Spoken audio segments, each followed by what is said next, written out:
CPI Maoist నిర్మాణం పూర్తిగా బలహీనపడిందని DGP Sridhar Reddy తెలిపారు. 47 మంది అజ్ఞాత మావోయిస్టులు ఆయుధాలతో సహా డీజీపీ ఎదుట లొంగిపోయారు. లొంగిపోయిన వారిలో కీలక నాయకులు హేమ్లా ఐతు అలియాస్ విఘ్న, పోడియం లచ్చు అలియాస్ మనోజ్ ఉన్నారని డీజీపీ వెల్లడించారు. 32 తుపాకులు, 515 తూటాలను అప్పగించారని తెలిపారు. లొంగిపోయిన మావోయిస్టులు దండకారణ్య దక్షిణ బస్తర్ డివిజన్లో పనిచేశారని చెప్పారు. ఈ ఏడాది ఇప్పటి వరకు 260 మంది మావోయిస్టులు లొంగిపోయారని పేర్కొన్నారు. లొంగిపోయిన వారికి ప్రభుత్వం ఇస్తున్న పునరావాస ప్యాకేజీతో పాటు అదనంగా కేంద్ర ప్రభుత్వం ఇచ్చే ప్రోత్సాహం కూడా అందిస్తామని డీజీపీ వివరించారు.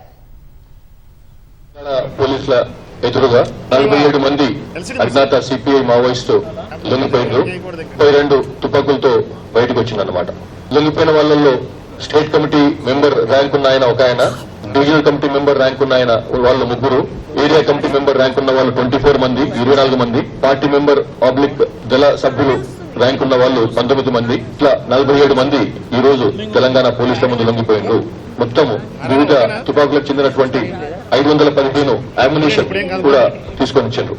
వీళ్ళ బయటకు తీసుకొచ్చిన తుపాకుల పరంగా చూస్తే AK-47 rifles 4, 9 magazines, 234 rounds of ammunition, SLRs 3, self loading rifles 3, 8 magazines, 102 ammunition, muskets 410 muskets అంటారు వాటిని 2 తీసుకొచ్చిండ్రు, 8 rounds of ammunition, INSAS rifles 2 తుపాకులు.